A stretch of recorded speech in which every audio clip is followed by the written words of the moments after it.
Hello guys, it's Ryan from HKBstudioss, and this is another Ghosts video. Again, it's not featuring any gameplay. I don't want to leak gameplay as of yet. It's still a bit early. Maybe tomorrow I'll do a bit, the day before the game comes out, a bit later tomorrow. But anyway, so today I'm going to be discussing the assault rifles and the SMGs, reviewing them, and discussing which one is the best out of all of them. If the video is up, then for the marksman rifles and LMG, which will be up tomorrow, there will be an annotation on the screen. If not, don't worry, the video will be up tomorrow, so subscribe if you want to see that. It would really mean a lot. And let's get into this. So firstly, I used all of them in games and all these guns, and I've also done it in a local match to see the time to kill. I'd say the best damage out of all of them. Some of them had equal, but I think the AK-12 probably had the best damage. According to the stats, actually, yeah, out of the fully auto guns, the stats are right. The AK-12, which is sort of the remake of the AK-47, had the best damage.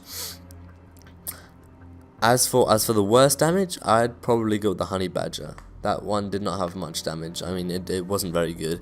But I think the main reason for that was the silencer that comes on the game, integrated silencer, which can be good for some people, but bad for some people. As for the SA-805, it was in the lower class for damage, but I mean, it doesn't have much recoil. It's quite good in that sort of sense. The AK-12, again, I think this is a very good gun. It's got a great damage, it's got a pretty good accuracy, not much recoil. It's just overall a very good gun. Now moving on to the FAD. The FAD was in the lower class for damage. However, it has an insane fire rate. But along with the fire rate comes the recoil, obviously, which is a negative. But I think if you can handle it, this can reward you. Now with the Remington, I really liked the Remington when I first tried it. It's one of the things where you first pick up and you're like, oh, this is quite good. The damage, again, it's in the top half. I'd say it's just about in the top half of the assault rifles for damage, maybe about a third. And fire rate is a bit below average, and recoil is quite good. There's not much recoil. Now the MSBS. This gun can be unstoppable in the right hands. It's a 3-round burst. It's very, very good. I mean, but you really have to get your bullets on target with this, because I mean, if you miss a burst, you can one burst people quite easily with this if you've got good accuracy. I mean, it does have pretty big recoil though, that's the only thing. And the time between bursts is quite large, so if you miss your burst, you're gonna have to wait to get another burst on. But you can one burst people if you get your accuracy right. So I think, honestly, if you're a really good player with good accuracy and you confident about your accuracy, I'd say use this.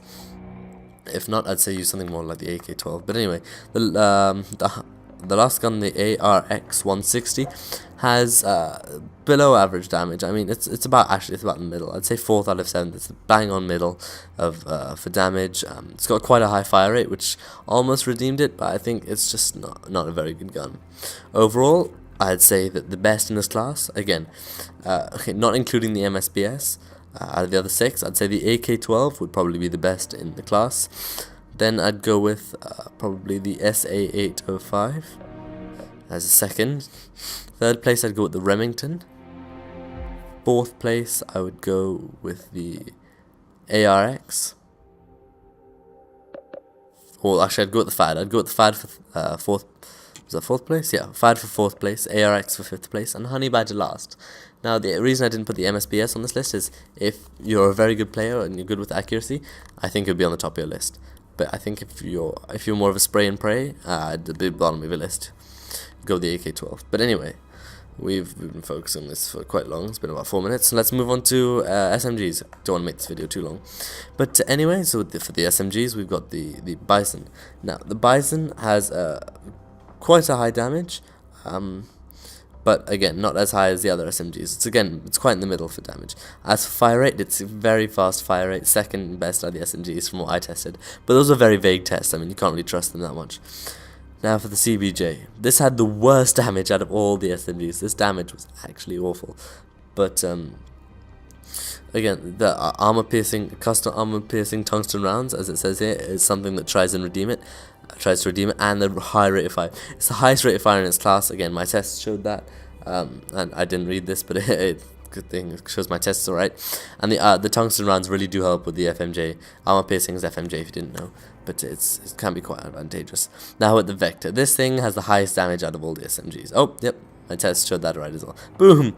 Increased wall penetration. I couldn't really notice this. I mean, I didn't really use it much for wall penetration, but you know, it's as for damage, highest in the class, like my test showed, and as for fire rate, the fire rate was below average. I mean, it shows a decent fire rate here, but from what I tested, it was about, what's this? It's about bang on middle. It's about 3rd or 4th place for the SMGs. Now with the Vepr, this thing is, it's very like indecisive. I mean, you can't tell if it's good or bad. The Vepr has it's got a pretty good damage. I mean, it doesn't show the best damage here, but I don't know. I think you can't always trust the in-game stats. The damage is decent. As for the fire rate, it's got a very high fire rate, as you can see from the stat here, but it's got quite low recoil as well, which can be quite advantageous if you're a spray and play player. Now, as for the K7, the K7 has a very, very high fire rate and quite a high damage, and it's got the integrated silencer. So I think exactly best effective silence ranged in its class. I didn't read that, but I think that's quite true because it's still got a pretty decent damage even with the silencer on it. I think this is quite a good gun. Now, lastly, we've got the MTAR. The MTAR is pretty good, actually. It's got a pretty good damage, and it's got an average rate of fire for all the SMGs. But overall, I'd say for the best gun, I'd say it's probably the Vector. The SMGs are very good in this game. I mean, every gun in this game is good because of how fast it is to kill. If you're at someone from behind, if you're behind someone, I mean, every single gun will do the job perfectly. It'll do it amazingly because of how fast you kill in this game.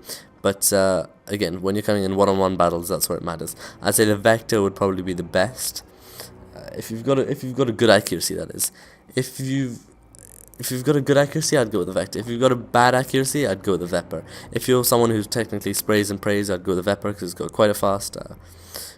I'd go with the Vepr has quite a fast rate of fire, and it's also got not much recoil.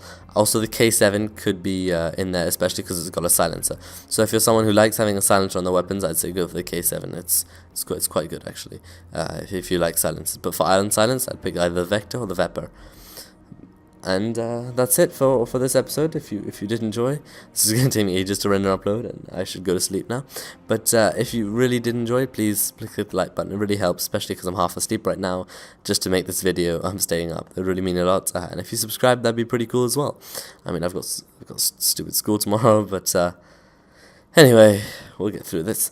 So again, this has been HKB.